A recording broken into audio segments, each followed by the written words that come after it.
Evening to everybody, or enter the webinar rather. Yep. And we're putting it up on Facebook as well.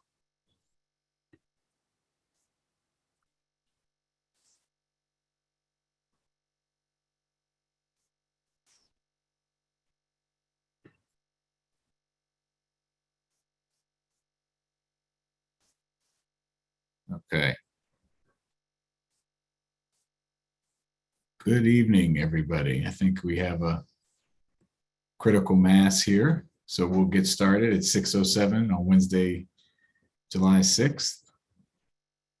I'm Councilmember Will Jawando, and glad to be joined by my colleague, Delegate Janelle Wilkins, and we have many speakers here. We have Matt Losak, who's on screen here from our Renters Alliance, and we're going to be hearing from quite a few folks about what is going on related to rent right now and all the issues that we're dealing with in our community and that we're hearing about, but also what assistance is available and how we're here to help, and talk about the scale and scope of the issues that we're facing so that we can have the appropriate and sufficient solutions to address them, whatever those might be.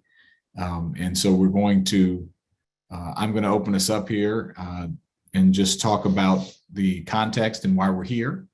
And then we're going to go through a program. We're going to hear from Delegate Wilkins, and then we'll hear from some of the advocates who have been working day in, day out with our renters to try to address their needs and get them assistance. And then we'll hear from renters themselves about what they're going through and what they're seeing, and really an unprecedented time for rental housing in not only in our community, but across the country. And then we'll hear from our great folks at HHS about what resources are available to assist with renters and folks who are dealing with challenges in the rental market, as well as our Department of Housing and Community Affairs and our landlord tenant office. And then we'll have some Q&A with the audience based on what has heard, based on how much time we have left. And this is really a town hall to hear from you, to talk about what resources are available, to hear what the challenges are, and really a continuing conversation about how we can together address them.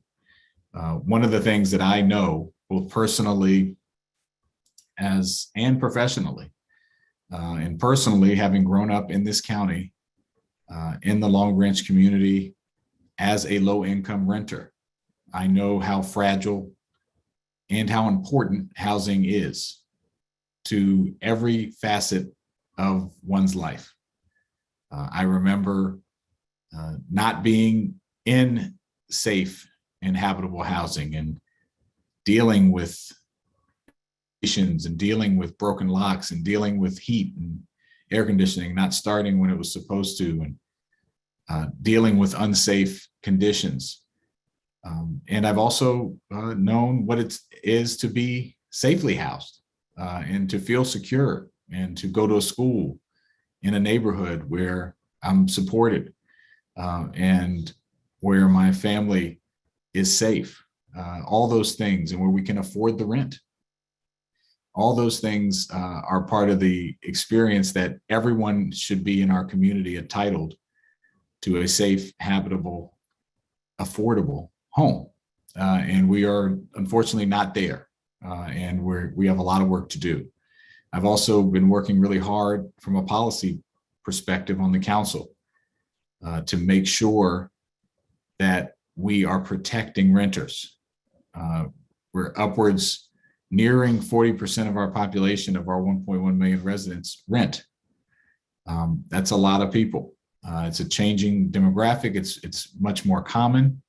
And while we want to encourage all types of housing and all types of home ownership, we know renting is a key and important part of that mix. And we need to make sure it's safe. We need to make sure it's affordable, and we need to make sure that we're doing everything we can at the county level to support that. Certainly the pandemic has made all of these things even more fragile. And I was proud to work and lead an effort on the council to pass not just one, but two rental stabilization bills that allowed people to stay in their homes during COVID, the most recent expiring on May 15th. That's one of the issues I'm sure we'll hear about tonight, but also pass other rental bills, including relocation assistance when a home is not deemed habitable, so that people can be paid 3 months rent and security deposit back to move when, through no fault of their own, their home is no longer habitable. I've been proud to work on other pro-renter legislation around air conditioning and child and window locks and a whole range of things to support safe, habitable, and affordable housing for renters.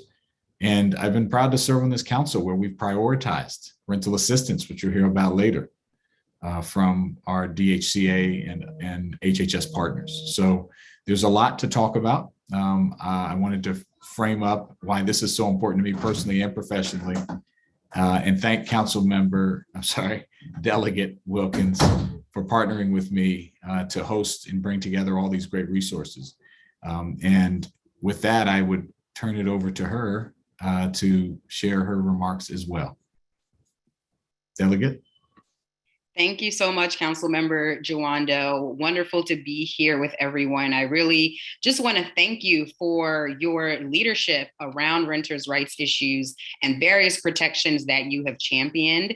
It's not easy to be a leader on the council and a leader in our community when it comes to tenants' rights, an issue where there is a strong landlord lobby and always a lot of opposition. So everything that the council member mentioned championing, and several of them which have several of those provisions which have become law, were certainly not easy feats. So I really appreciate the partnership with you and the work that you've done on this issue for our community. So again, I'm Delegate Janelle Wilkins. I represent District 20, which is the Silver Spring, Tacoma Park, and White Oak areas. And I've been representing in the legislature, the House of Delegates, since 2017. Really glad to be able to have this conversation. I have rented in downtown Silver Spring for over a decade now. And so I am very acutely aware of the various challenges around renters' rights and staving off evictions and quality of living, both personally and also working to advocate around these issues for the residents that I represent. I recently purchased a home, so I will be moving from downtown Silver Spring, but these issues will continue to be a top priority and a passion of mine as we continue to go through the various challenges. And we are facing those right now. During the pandemic, we saw for the first time elected officials being finally forced to step up when it comes to protections for renters. We saw a lot of funds pouring in around rental assistance. The state, again, I'm at the state level, has provided record funding around rental assistance to help stave that off. We've seen in Montgomery County, thanks to Councilmember Jawando, a pause when it comes to rent increases, which has helped so many, that cap on rent increases. However, we're getting to a point where those protections are expiring.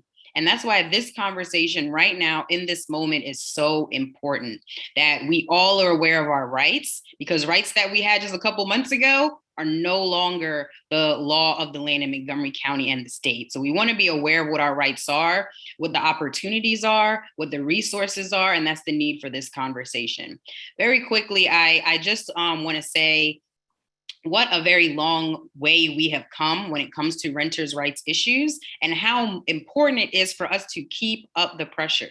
I think it's so important that renters on the line share their stories, that you share your challenges with your state officials who represent you and who should be advocating for you on these issues, as well as your council members, because that is the only way that we can make sure that we continue to see change. Because guess what? If an elected official isn't hearing anything, doesn't hear about any renter issues, they're not hearing from anyone, they are not going to be willing to take action on it. So we need your help in making sure that you connect with your elected officials who should be advocating with you on this.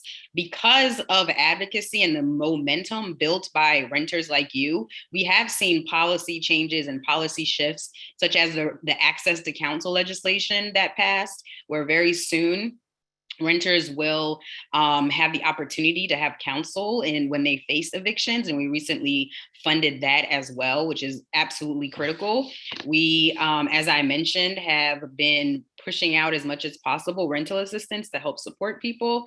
And there was even legislation that passed the legislature this session that requires landlords to actually prove that they're licensed before they proceed with an eviction. So, and that was something that was hard fought on the House floor. If you can imagine something as simple as making sure a landlord has a license, which is critical to making sure that the health and safety of our residents is there when it comes to having habitable and healthy living spaces for every resident. It was a very hard fought bill, and it was vetoed by the governor. So elections do have consequences. This is not a campaign event, but it is important to say that tomorrow voting starts. We need every single person on this line to make sure you vote early, vote by mail, vote on election day. You can early vote from July 7th through the 14th. You can vote on election day, which is July 19th. And we have to ensure that we elect people who are going to champion the issues that we are talking about today. That's the most important thing you can do right now. So with that, I'll point to Matt Losak's button there that says I'm a renter and I vote. And I'm proud to be a board member of the Renters Alliance of Montgomery County, and really appreciate again this opportunity, this forum, and the leadership of the council member as we work to ensure the rights of renters and that protections are in place. Thank you so much. Thank you, Delegate Wilkins. And also thank you for your leadership at the state level and as a community member for pushing things like for just cause eviction and fighting for all the things that some that we passed that you mentioned, some that we still need to pass, like just cause eviction, and just being steadfast in that support. It's critical that we work together on this. Now we're going to hear from our advocates who are working with our renter community each and every day. And they're going to speak for 2 minutes or less and talk about some of the things they're seeing. And then we'll hear from our residents, and then we'll turn to the resources in the Q&A, just to remind you of the flow here. And our first speaker is Yvonne Brooks-Little from Action in Montgomery. Good evening, Council Member Tawando, State Delegate Wilkins, and fellow Montgomery County residents. We are thankful to participate in this virtual town hall on economic uncertainty and housing stability for renters. I am encouraged that you are hosting this event for advocates for renters and affordable housing. My name is Yvonne Brooks-Little, and I am on the board of directors for Action in Montgomery. My church, Harvest Intercontinental in Olney, is a member of AIM. Over the past 9 months, AIM has been doing deep listening sessions throughout the county, in our pews, knocking at doors, talking to parents in front of schools, listening to residents at food pantries. In listening sessions, we heard about the challenges renters are facing. Having listened to over 1,500 people, the number one issue was affordable housing, both owner and occupied homes and rental housing. For those who are renters, what we have heard is they are facing untenable situations, and there is an important role for our county government to play in helping families and the seniors have safe, affordable housing. Limiting how much rent could be increased was helpful for many families, but you have to understand that some landlords have found a way around it, or found ways around it. For example, we heard in my church how landlords were all of a sudden requiring tenants to pay for gas, electricity, and water, whereas before utilities were included in their rent. Another example that renters were facing were expiring contracts. Landlords told them that they were not renewing their contracts for another year until the rent cap ends. We are left to believe that these landlords will increase rent at such a high rate as to make it unaffordable for families and seniors to continue living where they are currently living. In addition, whether in Cider Mills Apartments, Northwest Park Apartments, or Quebec Terrace Apartments, there is a substantial backlog in maintenance issues. This has resulted in bad conditions even worse, or getting worse. We would like to urge this council to work with AIM to protect tenants by doing 5 things. 1, extending the cap on rent for another 6 months for people who are retired or on fixed incomes. This extension will be really helpful.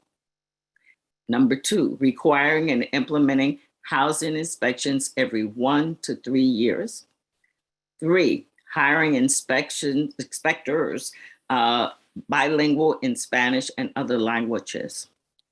4, requiring landlords to fix the problems the inspections identify. And 5, work with AIM to establish a tenant hotline in Spanish and English, as well as a way for tenants to upload photos of the conditions of their apartments to a centralized database. The economic recovery from the pandemic has not been a linear process for many families, and there is still much to be done at a systems level to support renters. I thank you for listening. Thank you, Yvonne, and thank you for your personal advocacy and the advocacy of AIM on this important issue. Next is Matt Losak, the Executive Director of the Renters Alliance. Matt? Thanks, Councilmember Jawando, and my colleague and friend and delegate, Janelle Wilkins. I don't think we can say enough about both of your leadership in this area.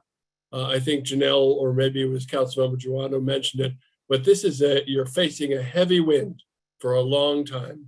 A very powerful and very well-financed lobby against renters' rights, and frankly, a state and a culture in this state that hasn't for many decades viewed renters as equal citizens deserving of equal rights, who pay taxes, who participate in the political, economic, and social life of our communities, and yet we are.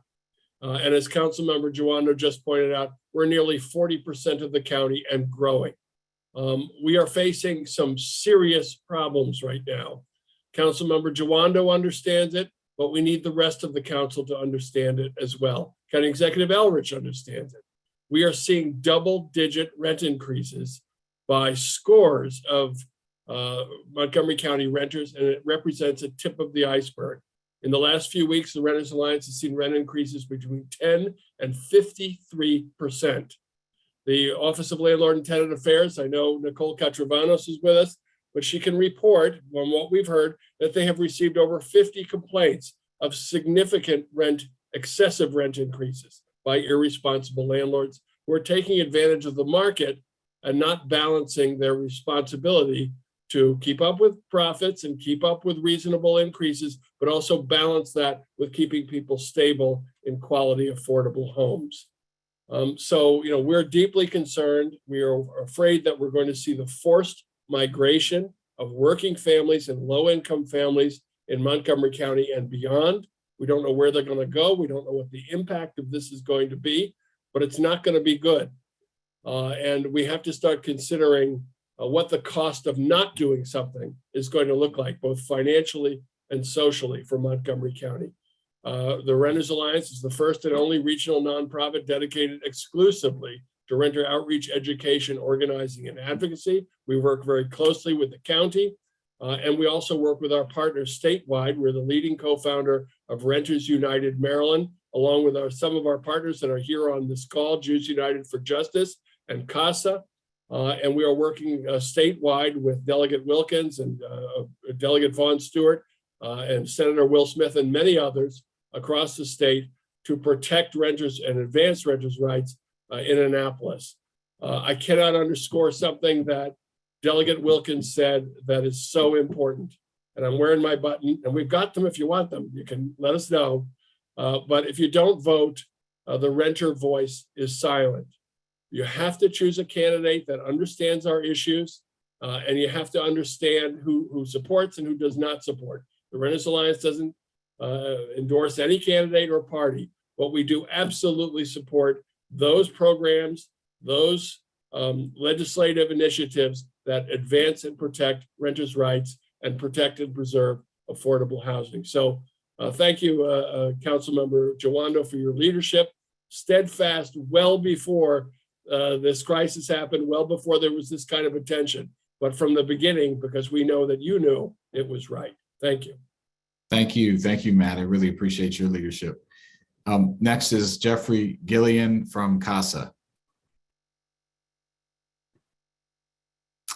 And do we have Jeffrey? If not, we can come back. We'll come back to you. Is anyone from here from CASA? Okay, we'll come back to the More Network with Anna Martinez. Good afternoon. My name is Ana Martinez with the Montgomery County Racial Equity Network, which is a coalition of various organizations, including CASA, Everyday Canvassing, JUFJ, a few that are here, and many, many more. As everybody knows, our communities have been in crisis for the last 2 years, and we're hitting a point where resources and protections are becoming a lot more scarce. Funding for rent relief is becoming limited. We don't have just cost evictions, so we know that there's renters that are being pushed out by not renewing their leases. Renter protection has been lifted, so there's renters that are being sent to the courts and risk of evictions, and now rent is going up. For me personally, I found it really painful recently talking to a tenant who was risk of eviction with his toddlers, and he was informed that the shelters in Montgomery County were also limited, which is a huge concern to me that everything is becoming a little bit more scarce. And thank you, and I'm going to give a shout out to Everyday Canvassing, who had provided support to the family that delayed the eviction temporarily, but this is something that is still continuing. When it comes to rent stabilization, which is really another form of eviction, and we really should be calling that, we were just talking to committee members that were mentioning that they were struggling with just a 1.4 increase that happened prior to May, especially with all the various costs, and especially with landlords that are increasing costs, such as one committee was mentioning that their landlord increased a new fee of $350 for their AC units, which is something that they cannot afford. So this is just a reminder that if community members are struggling with 1.44, imagine what happens when their rent goes up even further, or other renters that are suffering the 10 or 19% of increases at this moment. I do ask, like, we really do, the council does increase rent stabilization, especially to protect renters that are currently vulnerable, but also all the other renters that weren't at risk a few months ago or a couple years ago, but now are about to become at risk. So thank you. Thank you, Anna. That's such an important point, that this is the tip of the iceberg, as was mentioned, and we're concerned about others. I think we have Jeffrey. Are you here now? Yes, sir. I'm here. Great. Jeffrey from CASA. Thank you for your partnership. Not a problem. Thank you, Councilmember Jawando. Good evening, everybody. My name is Jeffrey Gilliam. I'm part of CASA, one of the largest immigrant rights organizations in the nation.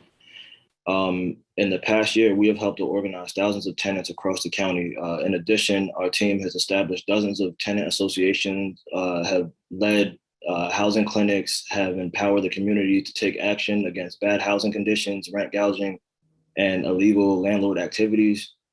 And thanks to our efforts and collaboration with elected officials, we've saved hundreds of Montgomery County residents from eviction. We can attribute this to many renters applying for rental assistance and continued flow of funds, current tenant protections, and excellent community organizing. Unfortunately, despite our success, we are reaching a point where funds are depleting, protections are limited, and housing prices are soaring.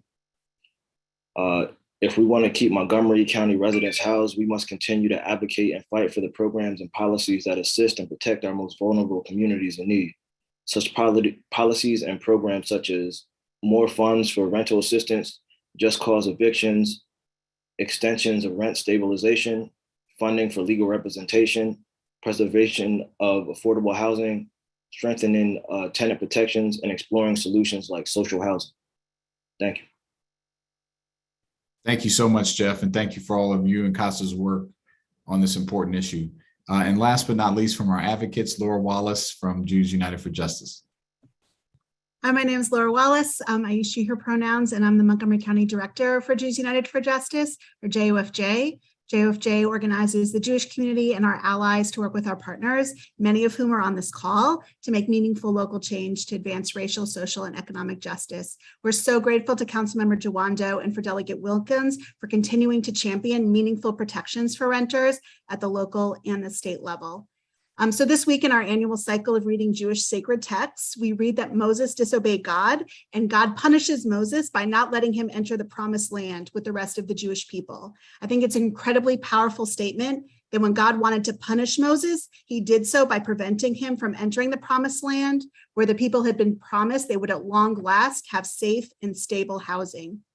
That promise of safe and stable housing is slipping away, and it's out of reach for so many people in our community today. I was speaking to one of our members who grew up in this community, in this county, and would like to raise their family here, but they're facing a housing crisis as a renter, and they're feeling hopeless that they're going to be able to stay in the county long term. And that promise of safe and stable housing is also slipping away from too many seniors in our community. When I talk to the senior members of my synagogue after services on Saturday morning, I hear about the huge rent increases that they're facing and their concerns about their long-term housing situation. And honestly, personally, I'm feeling that promise of safe and stable housing at risk. After the rent stabilization legislation expired in May, I got a notice from my landlord of a 10% increase. And he made it really clear that a new tenant would pay 18% more. And so that if I wanted to stay, we had to go with the 10%. So those stories that we're hearing are the stories of so many people in our community. I know we're about to hear some of those stories in a minute. So we call on the county council and the county executive to pass legislation to extend rent stabilization an additional 6 months, to hold landlords accountable for ensuring housing is safe and habitable, and to pass just cause eviction. It's only by taking these steps that our county can live up to that promise of safe and stable housing for everyone in our county. Thank you so much, Laura, and thank you for sharing your personal story. I think someone brought up to me the other day that, well, we've only had 50 cases or reported. I said, you know how many people suffer in silence and don't even know what to do? One of the reasons we're having this forum is so people know what resources are available and how they can negotiate and what legal representation is available. And that's a really important part of it. Now I would like to transition to some of our renters who are here. Danielle Herman or Herman, I'm sorry if I'm mispronouncing your last name, you can correct me. You are first, please, 2 minutes or less, and thank you for joining us. Thank you for this opportunity to speak. My name is Danielle Herman, and I am a tenant living in a multi-family dwelling near downtown Silver Spring. My rent is $2,095 per month, excluding the cost for gas, water, and parking. As a senior citizen with kidney disease, I'm immune compromised. Yet due to high rents, I cannot afford to stop working. Despite being a tenant in good standing and having paid over $25,000 in rent so far this year, I live in substandard, dangerous conditions. I moved here a year ago to be near family and medically isolate from the ongoing COVID pandemic. I never fathomed my life and financial well-being would be at risk due to the lack of safe and affordable housing in Montgomery County. My doctors informed me I must move because I contracted roach-related asthma. He also fears that due to property mismanagement, I'll sustain injury to my remaining kidney function from roach and mold-related diseases and repeated exposure to pesticides. Finding affordable housing as an elderly person with serious medical conditions during the pandemic, when there are no guardrails regarding the rising costs of rentals, has been a nightmare. The other tenants are faring no better by staying. They're terrified of rent increases with no limits and fear retaliation if they speak up regarding the situation. I also come to you tonight as a social worker for whom navigating housing resources should be easy, at least easier. Yet the search has been arduous and exhausting. What type of community is Montgomery County creating if it does not address the suffering of those of us living with housing insecurity, which is even more pronounced for our county's BIPOC, disabled, and low-income communities? There is a movement of tenants and supporters here tonight demanding change. I would not be here tonight if it were not for the support of everyday canvassing and Jews United for Justice, and ask that Montgomery County leadership step up now as we head into election season to pass the critical protections we need to prevent struggles like mine from continuing. Thank you. Thank you so much, Ms. Herman. Thank you for sharing your story. I know that's not easy, and really appreciate you shedding light on this issue. Want to next go to, is Maria Enriquez here? Well, actually, I see you, Anna, so let's go with you, and then we'll see if we can find Maria. Anna Argueta? Hi, you can come off of mute. Thank you. Yes, my name is Ana.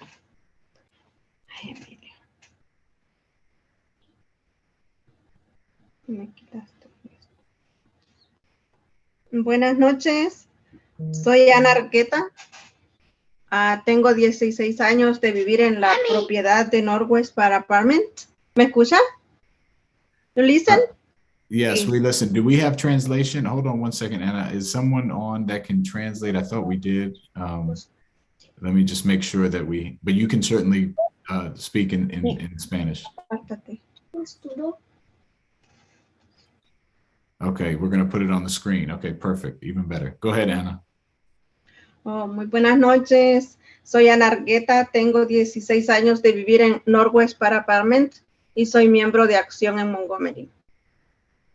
Mi comunidad está agradecida a nuestro gobierno por el apoyo que nos dio.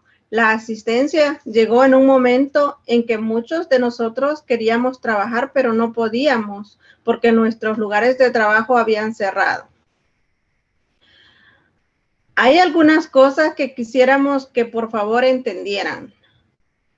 Primero, el alquiler era alto incluso antes de la pandemia. Mi esposo y yo estábamos trabajando en diferentes trabajos para poder pagar el alquiler. La pandemia empeoró la situación cuando perdimos nuestros trabajos, teníamos mucho miedo. 3.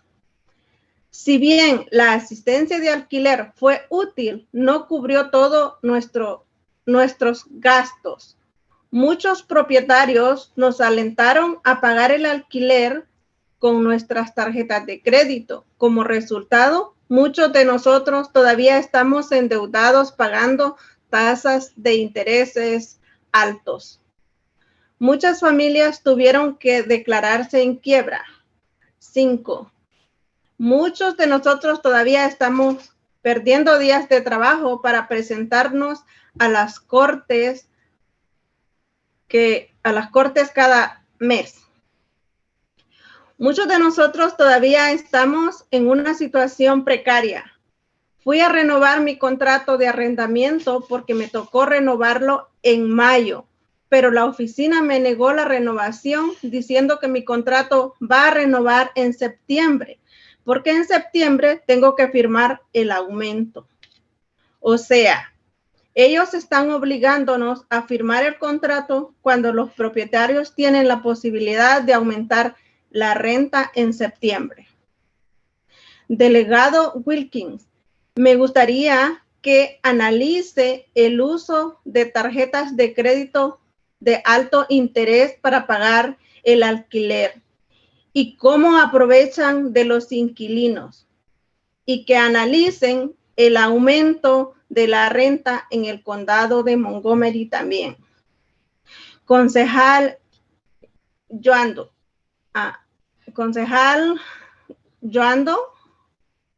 y otros miembros del consejo, nos gustaría que extienda la protección contra los aumentos de alquiler.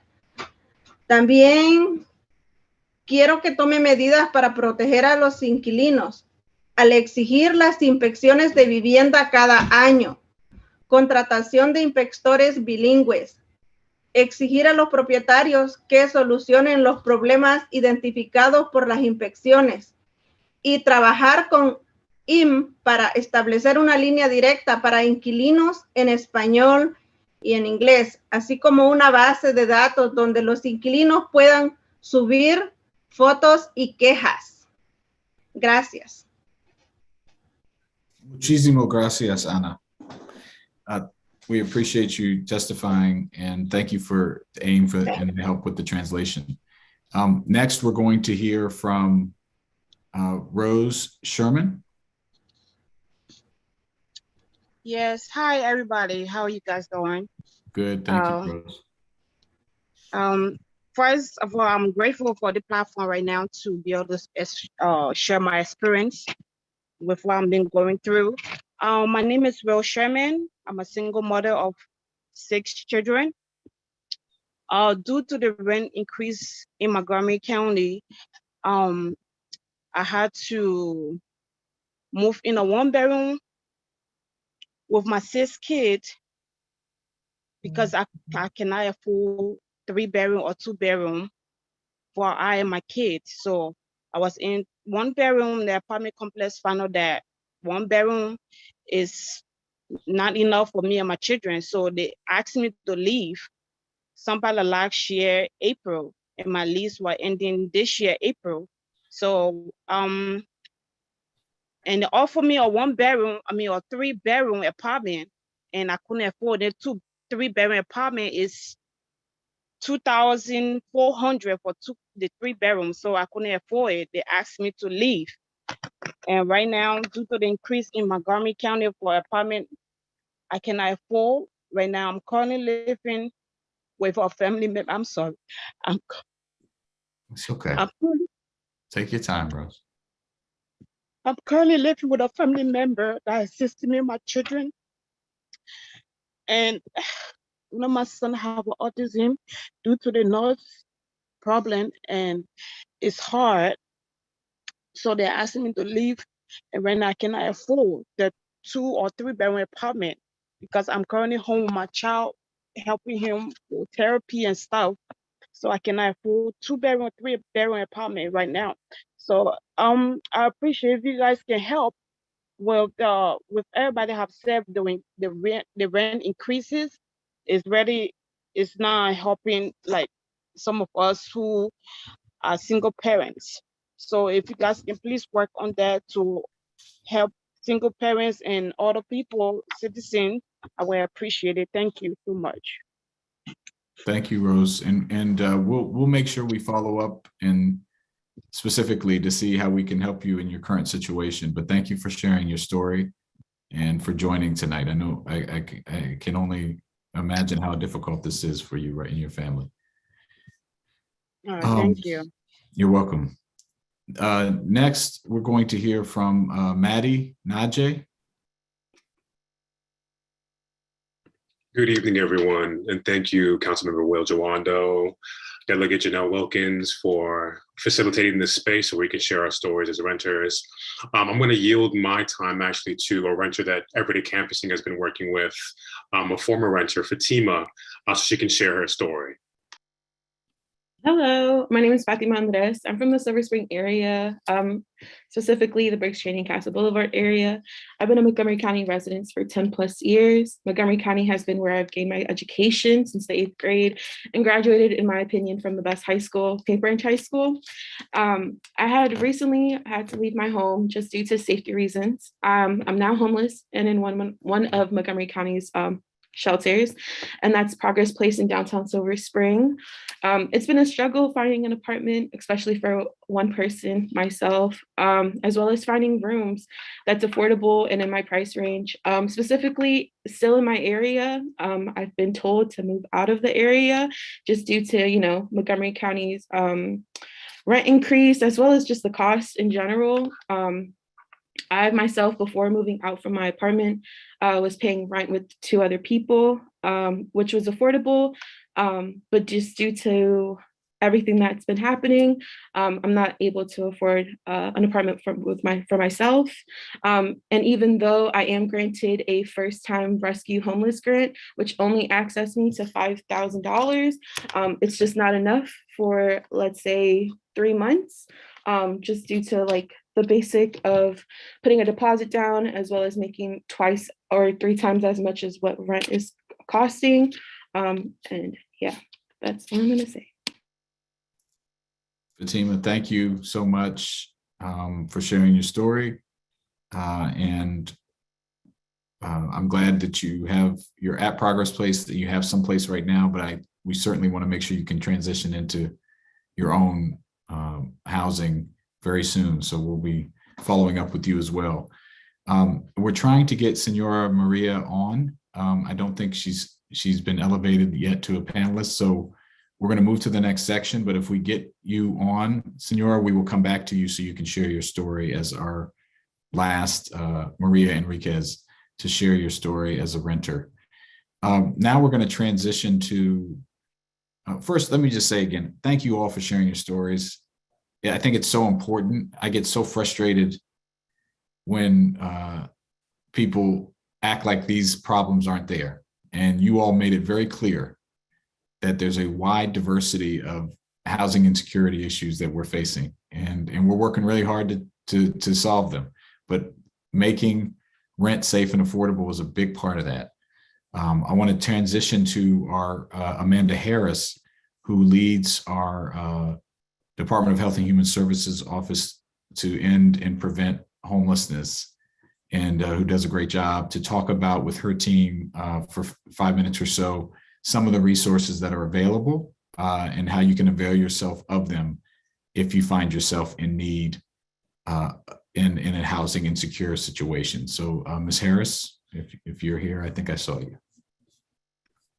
Yes, I'm here. Thank you, Councilmember Juando and Delegate Wilkins for organizing this. And thank you so much for the renters that shared their story and your experience and your struggles.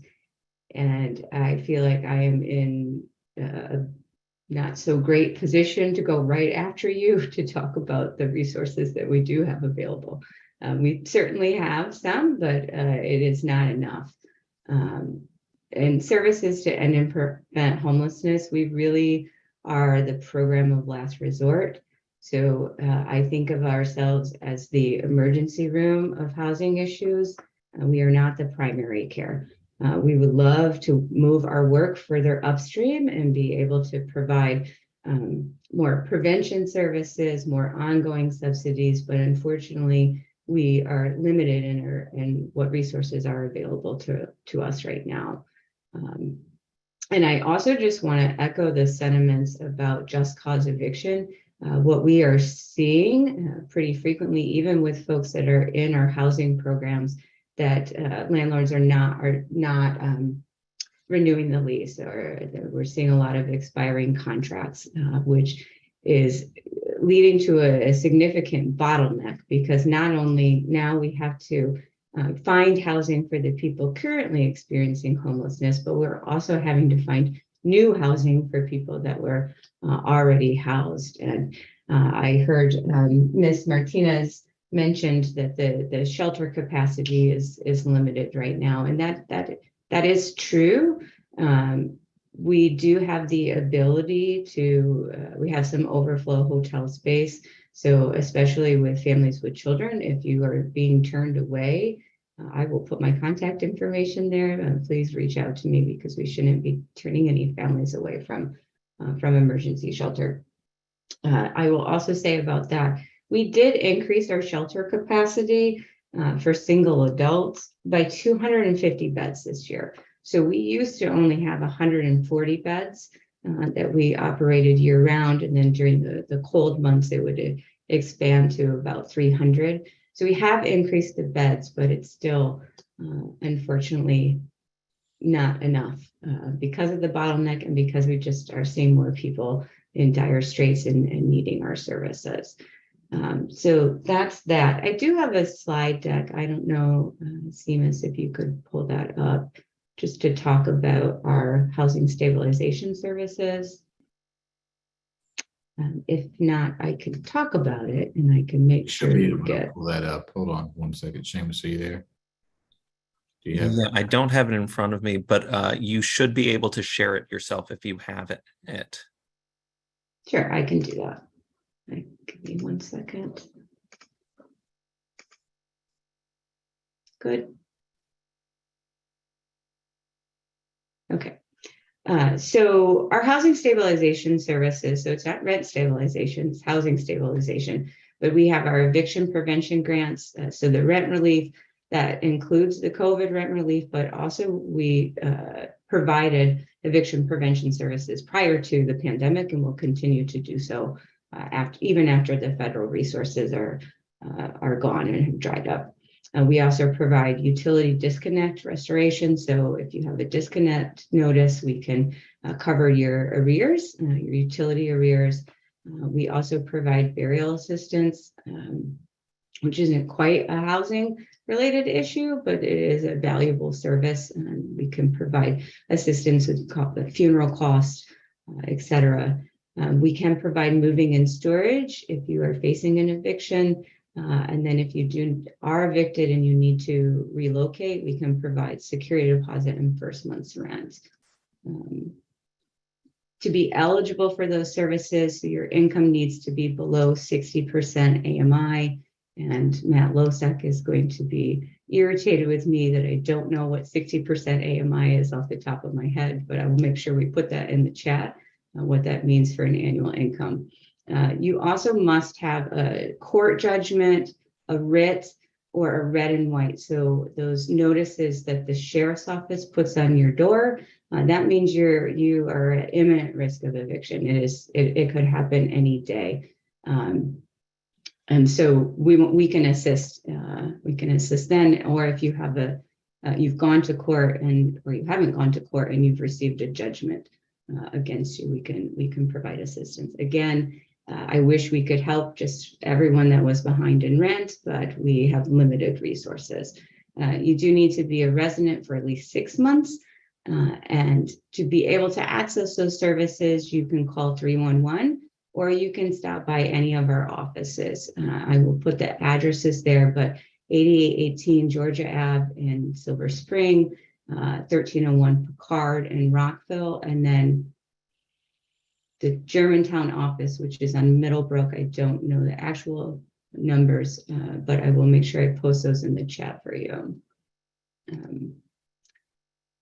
We can also provide diversion services. So this is financial assistance for those that are facing housing loss that don't have a formal lease, that you may be renting a room or sleeping on someone's couch, but you need some help so that you're able to stay there. You can access those services through the crisis center. The way to access emergency shelter, if you have nowhere else to go, you can also access services through the crisis center, which is located at 1301 Picard in Rockville. You can also call the crisis center if you feel like you're at imminent risk of eviction and you don't have any other place to go, and then we will connect you to one of our diversion workers.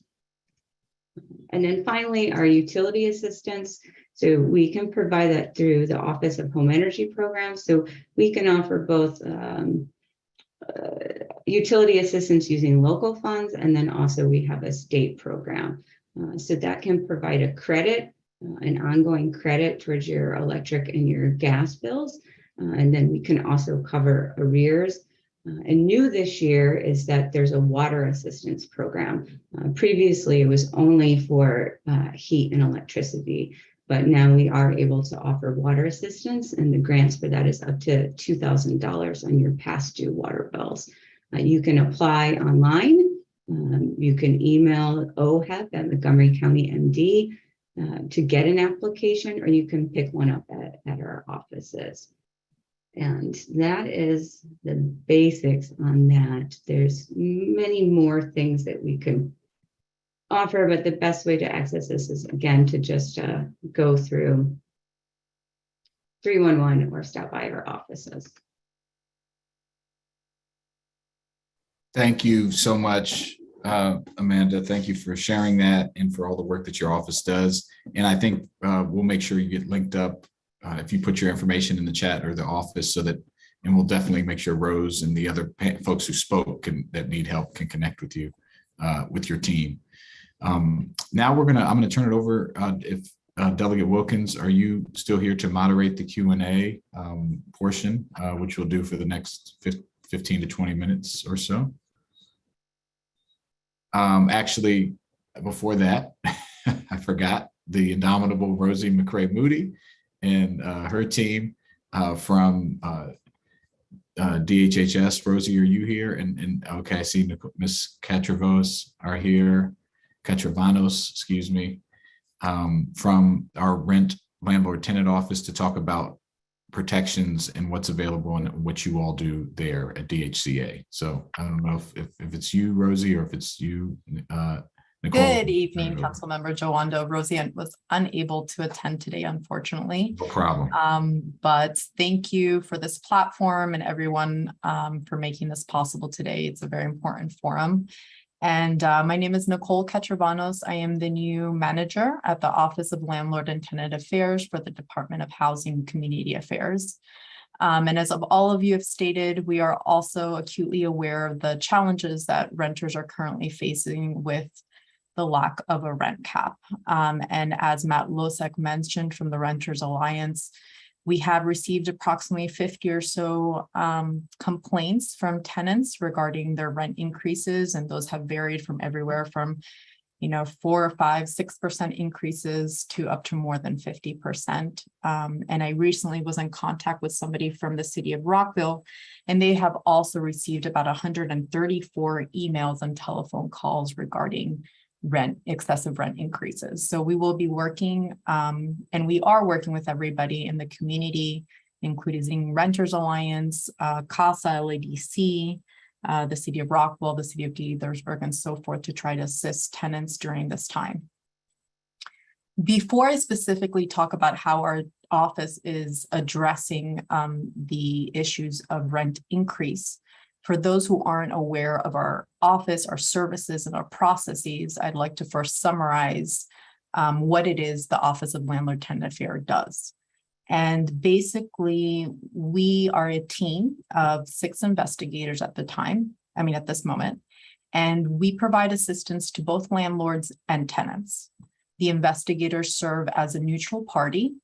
If either party is having an issue with the other party, they can file a complaint, and I'll talk a little bit about how to access that complaint form.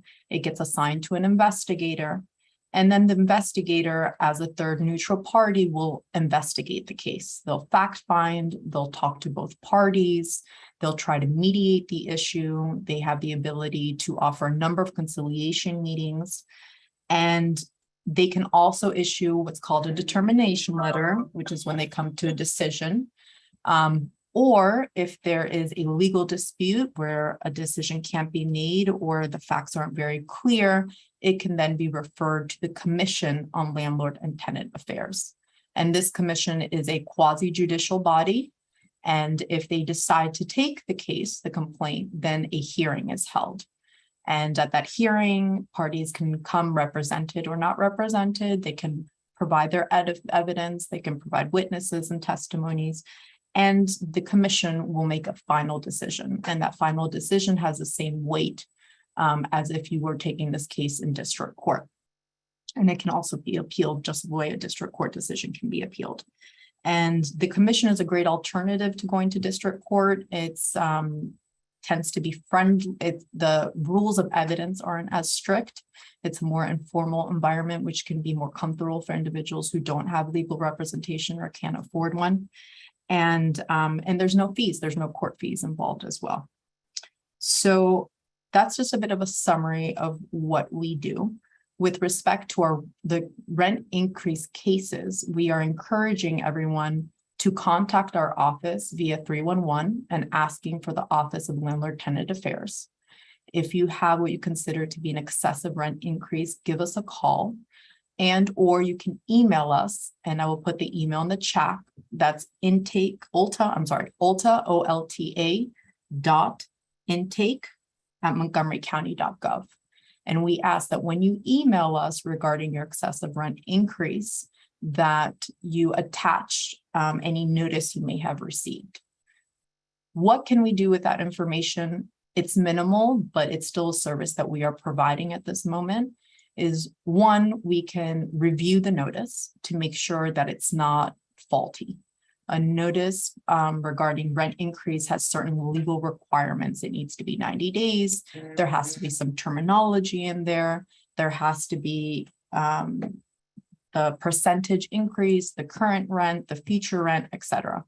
If we review it and if we determine it's faulty, essentially we'll then inform the landlord that they have to reissue it. And what does that do? That will buy the tenants some time to kind of get yourself in order. The other thing that we can do is mediate. So we can try our best to contact the landlord, see if we can decrease or try to mediate the percentage increase, or see if it can be distributed in a longer period of time so it's more palatable to tenants. So we are encouraging people to please contact us. We're also trying to keep track of the numbers for rent increases and where it's happening and what zip codes and what complexes. And even if you have any other type of issue with your landlord, whether it's a maintenance issue and you would like some relief for your landlord, such as changing apartments or a reduction of fee, or if you yourself want to leave the premises, feel free to reach out to us. We can let you know what your rights are. We can let you know what the obligations are of the landlord and give you a feel of the land and the law and how that applies to your specific case. And that's it. Thank you so much. That's not it. That's a lot, and we hope that we can continue to get you more tools to help our renters. I really appreciate the kind of lightning round of resources, and we're going to spend our last 15 minutes or so answering questions. And if all my resource partners could stay with us. And we will, and Delegate Wilkins is here as well. And we will all, to the best of our ability, try to answer these questions. And I'm going to go in no particular order, just based on what I see here. And one question that just came in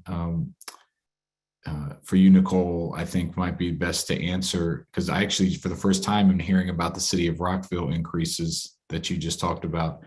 And the range of increases being reported and that what you're seeing, and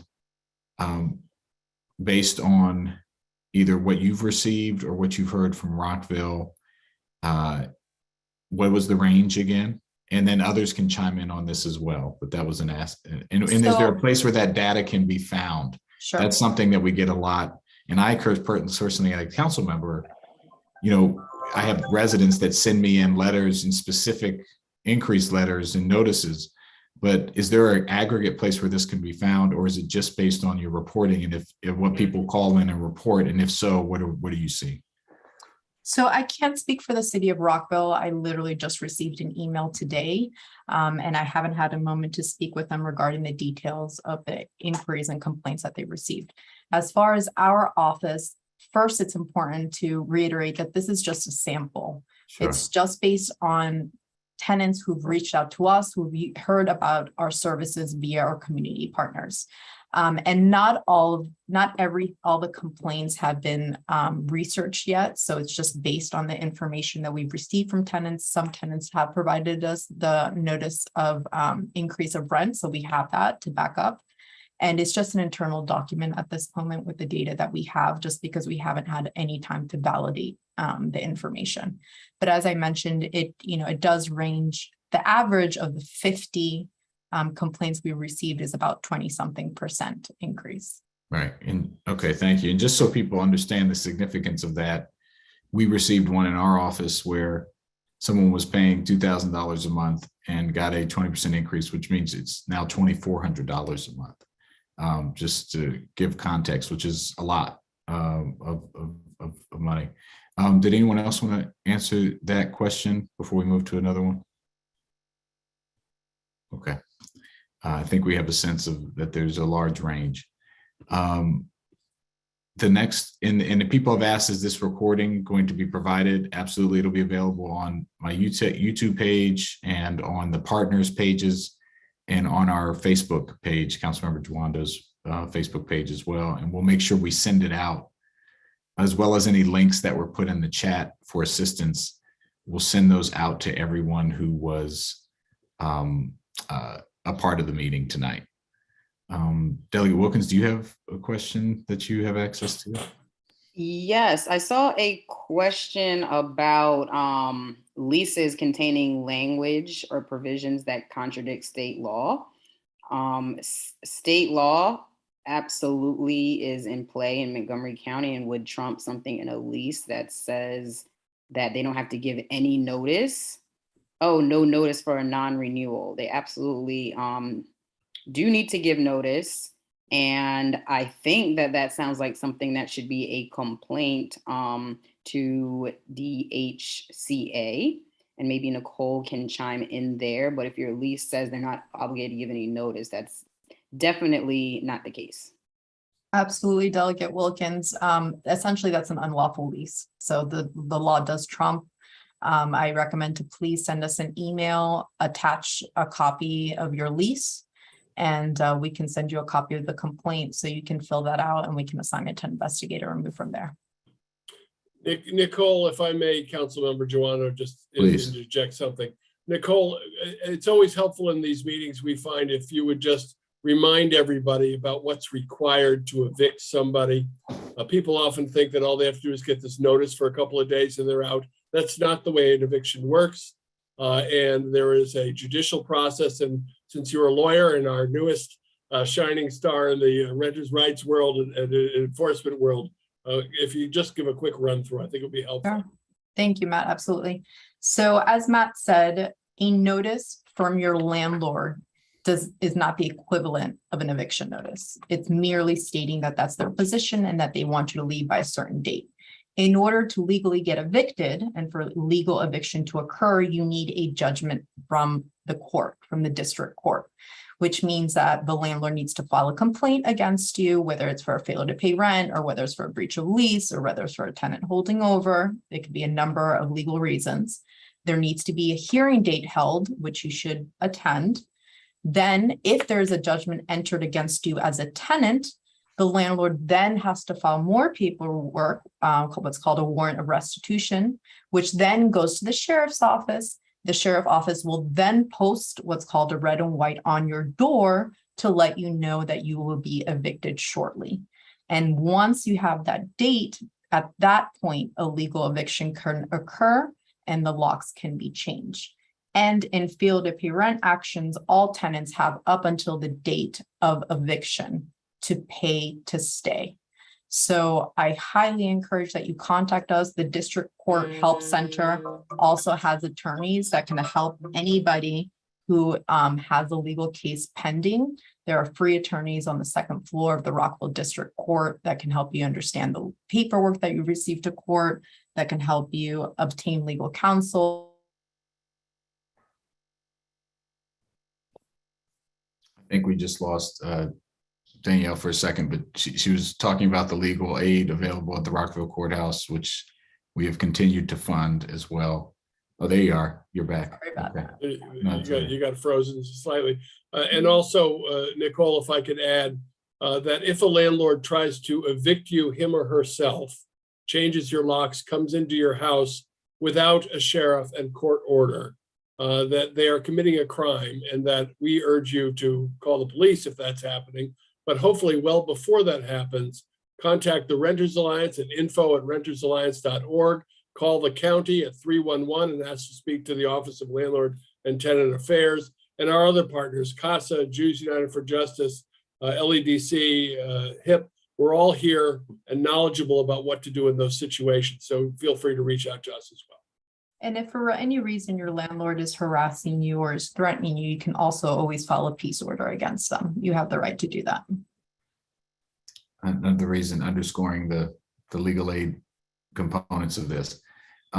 Another question we had here, is there any county or state resources to help with security deposits, which is something that we've heard before, maybe Ms. Harris, or if you're still here, or if someone wants to respond to that.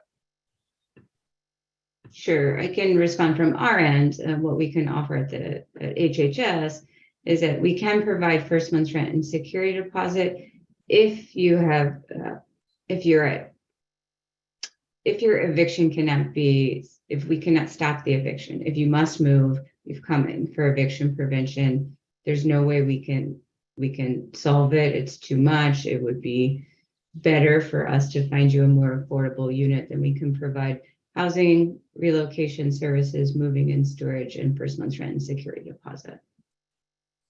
But for just someone to move, I don't, maybe there's some local or some nonprofit resources or community level providers that can offer that. I'm not sure. I appreciate that. Yeah, one of the things we need to do is identify the gaps. Obviously, what we're seeing with the increased, you mentioned this, Ms. Harris, that when people end a lease, then you have to find somewhere else. And then you're in this situation where you might not have the money for the security deposit or the first month's rent, and the prices have gone up, and that's a real serious concern. So right now, absent a nonprofit stepping in or something, there's really not a good solution there. It sounds like, from government wise. That's right. That's right. Again, we're a program of last resort. We're the emergency room. So we can do it if you've gotten evicted, but we can't if you just need to move because you can no longer afford your apartment and you don't want to get evicted because you don't want to have that on your record.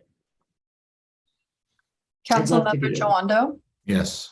I just wanted to mention, for any tenants who have a security deposit that you believe has been unlawfully held by the landlord, the majority of our complaints revolve around those type of cases. So please file a complaint with us and we can investigate that matter for you.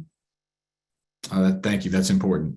And I mentioned this earlier, but if you have to move or relocate because your residence is deemed inhabitable, the law that I worked on, we passed, you now have to be refunded your security deposit and be given 3 months rent to move. And so that's another, but again, like with any right, you have to assert it and make sure you know about it.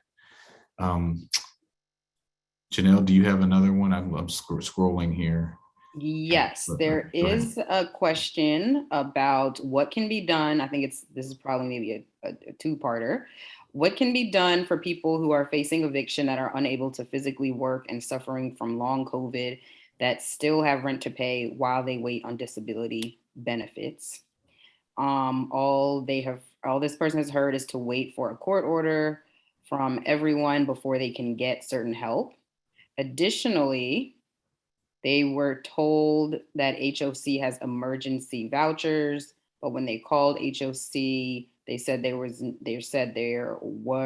not any, and that there was a long waiting list. So are there emergency vouchers at HOC or not? I think the panelists are able to see the question to be able to reread it, but this is about long COVID, unable to physically work, and what help is available to pay the rent when they wait on disability benefits. And then I'm not sure if anyone's able to answer the HOC question regarding emergency. Yes, Ms. Harris, go ahead. I can answer the HOC question. Those emergency housing vouchers were specifically for people that were experiencing homelessness or at imminent risk. HOC only received 118 vouchers. 118 for a county with a population of over 1 million people. So they went really fast and they are gone. And we did prioritize people who were experiencing homelessness in the moment. What can be done in a situation like that? Unfortunately, there isn't a lot that we can do until you are facing eviction. And then at that point, you could come in seeking our services. If we can't come up with a good plan for you to be able to stay in that unit or move to another unit because you have no income coming in, then we could help you problem solve, see if there's someone you could stay with. We could give you a community grant. If all else fails, we can put you in our homeless continuum and have you assessed for an appropriate housing intervention, which could be a medium or long-term housing subsidy. Thank you. That is helpful. And the other part of the question, I think you answered that. So let me know if I'm recapping right. There isn't much that can be done until the actual eviction. And at that point, you want to reach out to the county to get some help, and they'll try to mitigate that. And well, if I can, I thought this was a really great question that comes up a lot. And I think this definitely needs to be a next phase of legislation and policy that we work on. But regarding long-term maintenance issues that the landlord has not addressed, what are options? I know, Danielle, you put a link in there, but if you can actually talk a little bit about that, because I know that's something that comes up a lot. Sure. So the Department of Housing and Community Affairs has an office that is focused, we called code enforcement, to make sure that all maintenance issues are addressed. You can file a complaint with them. I put the link on the general chat, and it can be anonymous. They will send an investigator out to the property. They will research, they'll document, they'll take photographs, and they will write up a citation and require the landlord to make the necessary changes or the necessary repairs. If all you're requiring is, as a tenant, all you are requiring is that the landlord make the repairs, then the correct avenue would be to file a complaint with code enforcement. If in addition to the maintenance of repairs, what you want is some kind of relief from the landlord, for example, you would like a decrease in rent, or you would like to be changed to another apartment, then the correct avenue would be to file a complaint with our office, the Office of Landlord Tenant Affairs. We would then send a copy to code enforcement to have an investigator out. And then we would also address the issue with the landlord directly regarding any type of potential relief.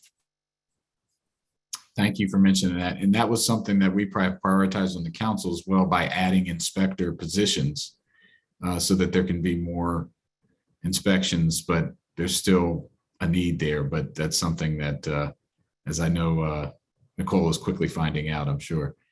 And setting up a regime where there are inspections and we deal with troubled properties, that's something we've continually been working on. Yeah. I think we can take, we're supposed to stop at 7:15, but I think we can take one more. There's one that I'm seeing here that I think is really practical, and anything we don't get to, we will respond directly to you. Is utility assistance provided if you're not being evicted? That was Amanda. Yes. Could you address that? Yes. You can certainly, we can provide utility assistance. The locally funded utility assistance can pay off arrears, but the Office of Home Energy is a state program that you can apply at any time. I think there's one day of the year that you can't apply, but every other day of the year you can apply, and you do not even need to have arrears. You just have to qualify.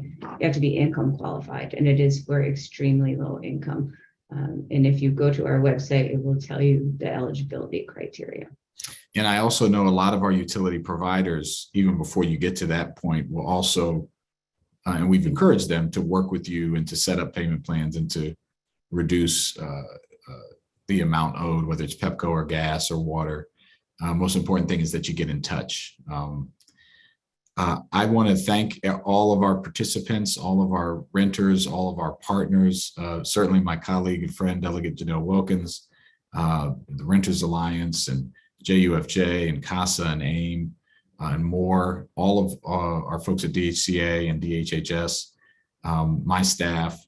We will respond and send links out and answers to questions to everyone who registered. And this will be This was recorded and will be available again on my council website and on YouTube and Facebook pages, and partners will be able to share it as well. This is just the start and one of many conversations, not even the start, it's a continued conversation. And I pledge and we pledge to continue to understand the challenges that our community is facing, particularly our renters who are most vulnerable, who are disproportionately our communities of color and some of our lowest income residents, that they're having for stable housing at a critical moment in our nation's history. We have never been where we are right now. I think it's important to underscore that. And there's a lot we need to do, and what we've done in the past it's clear to me. It was clear to me before this call. It's even more clear tonight that there's more we need to do, and we will follow up. If you have an individual question or you need assistance, don't forget to dial 311. Reach out to our offices or to my office and to these organizations. I just want to thank everyone for coming out tonight. As a reminder, Election Day voting starts tomorrow. I think we can't say that enough. Early voting starts tomorrow at 7 a.m.